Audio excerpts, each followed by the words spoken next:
Boa noite, igreja. Sejam todos bem-vindos à casa do Senhor. Abra tua Bíblia em Deuteronômio, capítulo 10.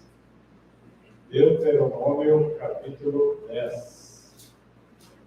Nós já lemos uma parte desse texto e nós vamos ler mais uma vez a partir do verso 12.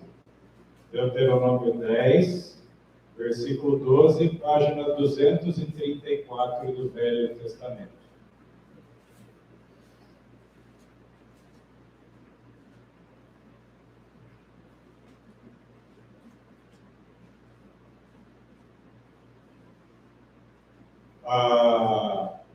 O título na minha Bíblia é Exortação ao Temor do Senhor, ou seja, o conselho, a exortação é um conselho a buscar a temer a Deus. E diz assim no versículo 12: E agora, Israel, o que o Senhor teu Deus exige de ti? Começa assim o texto. E agora, ou seja, e nessa noite, Israel representa o povo de Deus, nossas vidas. E agora, para nós, não é assim o que eu quero de Deus. O texto não está dizendo assim, o que eu quero que Deus faça para mim. O texto está dizendo que o Senhor Deus não é o que Ele quer, é o que Ele exige. Exigência é algo que Deus está a nos cobrar. Então o texto está dizendo, agora, povo de Deus, o que Deus está cobrando do seu povo? O que Deus está cobrando de cada um de nós que veio aqui nessa noite? Apenas que temas ao Senhor teu Deus, ande em todos os seus caminhos, que o ames, que não ame as nossas coisas, que não ame, lá em 1 João fala, né? Não ameis o mundo, não sejais amigo do mundo. Cuidado com a concupiscência dos olhos, ou seja, que o desejo do olho, o que a gente vê, o que a gente quer. O que é a concupiscência da carne, ou seja, por exemplo, um prato de comida que você sabe que não deveria comer a mais. A gula, por exemplo, você vai e come. Carne é o que você não consegue controlar das suas emoções. E a soberba da vida. Além do que Deus pediu, soberba é a mesma coisa que sobrar. As coisas que nós temos, elas são necessárias ou vai muito além do que a gente precisa? Soberba da vida, sobra muito para a gente. A gente tem muito mais do que a gente precisa. Concupiscência dos olhos, concupiscência da carne, soberba da vida. Então ele fala que o ames, ou seja, a gente tem que amar ao Senhor. E a gente ama as nossas coisas, o que a gente quer, eu. Deus está dizendo, tira o foco de nós e olha para o Senhor. E que continua dizendo assim, o 12, e que sirvas ao Senhor teu Deus com todo o teu coração e com toda a tua alma. A mesma dedicação que muitos de nós têm a nossas famílias, a amigos ou a lugares onde a gente quer aprovação, essa mesma dedicação, se ela fosse revertida a Deus, a nossa vida seria totalmente diferente. E continua dizendo assim, que guardes os mandamentos do Senhor e os seus estatutos que te ordeno neste dia, para o teu bem, ou seja, se você fizesse isso seria para o nosso bem. Mas a gente acha que sabe o que é bom para nós. Mas Deus está dizendo, se você fizer isso vai ser bom para você. Versículo 14. Eis que os céus e os céus dos céus são do Senhor teu Deus. A terra também, com tudo o que nela existe. E lendo esse versículo novamente, a pergunta, que parece até um pouco absurda, isso é uma pergunta retórica, né? Absurda, que é para fazer a gente pensar.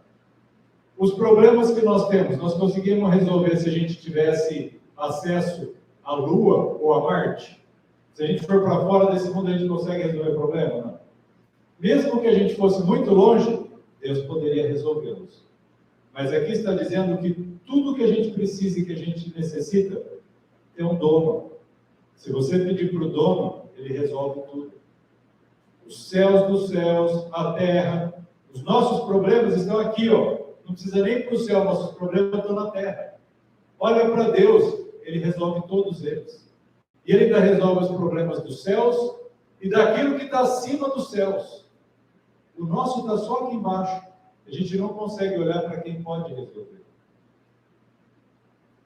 Aí, versículo 15 fala uma coisa muito importante. Somente o Senhor teve deleite em teus pais. Se você conhece os defeitos do teu pai e da tua mãe, eu vou te dizer que teve um Deus que cuidou deles e te trouxe até aqui hoje. Se você virou gente, Deus cuidou do teu pai e da tua mãe com os acertos e erros deles, mas Deus cuidou deles.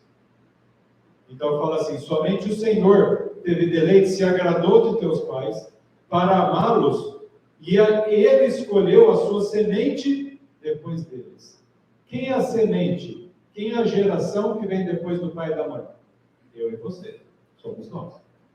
Nós somos uma geração, a semente, aquilo que veio. Então Deus amou tanto os nossos pais que escolheu os que vieram depois. Eu e você que estamos aqui nessa noite. Vós, acima de todos os povos, como é neste dia. Se você chegou à casa do Senhor nesta noite, é porque Deus determinou no mundo espiritual que cada um de nós estivesse aqui, e o versículo diz, este dia, ou seja, nessa noite. Portanto, circuncidai o prepúcio do vosso coração. Circuncidar o prepúcio era um hábito, um ritual do antigo Israel, onde se fazia uma higiene do homem, né? Era uma cirurgia que fazia para a limpeza. O propósito dela era a limpeza. E o sentido figurado disso? Fala, circuncidai o coração.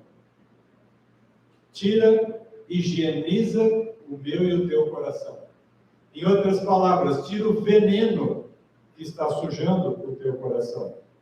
A outra palavra que é para veneno é expurgar todo o pecado, todo o mal que está dentro de mim e de você. E eu escrevi aqui 9 palavras que me vieram à mente sobre o que são os venenos e os pecados da alma. Número 1, ódio. Se existe ódio, isso é veneno para o coração. Raiva é veneno para o coração. Se você sente raiva, isso envenena a tua alma. A Bíblia fala no Novo Testamento que aquele que tem inveja ou sentimentos de amargura ou de intriga, esse está corroendo. Aquilo vai amargurando a alma da pessoa que está ofendida. Terceiro, ofensas. Em quarto, cobiça. A gente deseja aquilo que Deus não nos deu. 5, inveja. A gente quer coisas, ou a gente não fica feliz com alguém que está dando certo. 6, mentira. Isso suja o nosso coração, isso é veneno para a nossa alma. 7, fingimento. Quando a gente finge ser algo que nós não somos, isso envenena a nossa alma. Imoralidade. A cabeça que é pervertida por pensamentos imorais, coisas erradas. E 9, gula.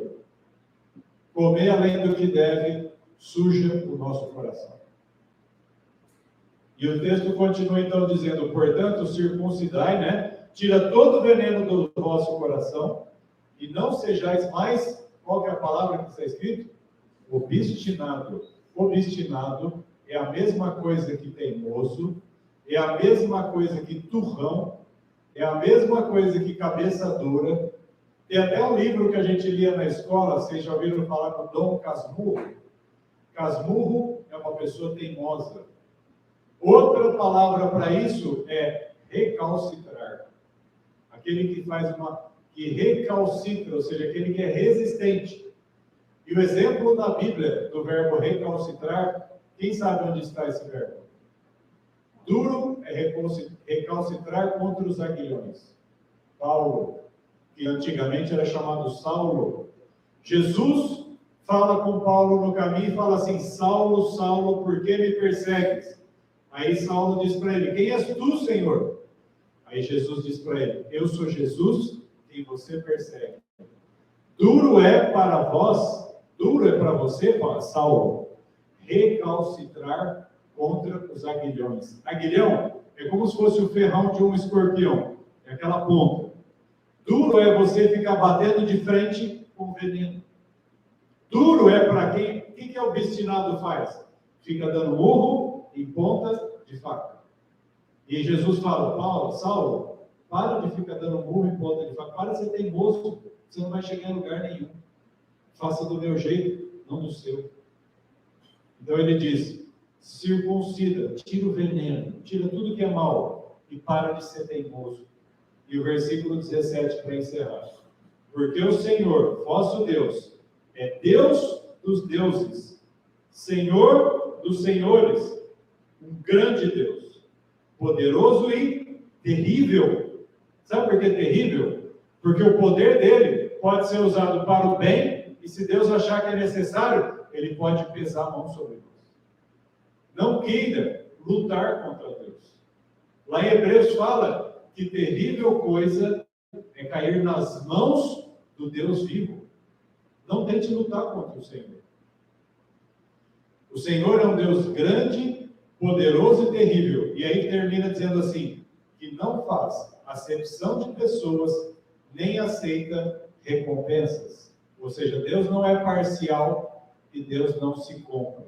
Não adianta tentar chantagear Deus. O que é verdade tem que ser dita, o que não é, não será. O que Deus quer da nossa vida, Ele vai fazer cumprir. O que Ele não quer que se cumpra, Ele não vai deixar. Em outras palavras, olha para o dono. Ele é o dono de tudo. Não luta com o dono, você vai perder. Deixa o dono mandar, que a tua vida vai dar certo. Amém, igreja? Com essas palavras nós vamos nos ajoelhar e apresentar nossa vida diante do Senhor para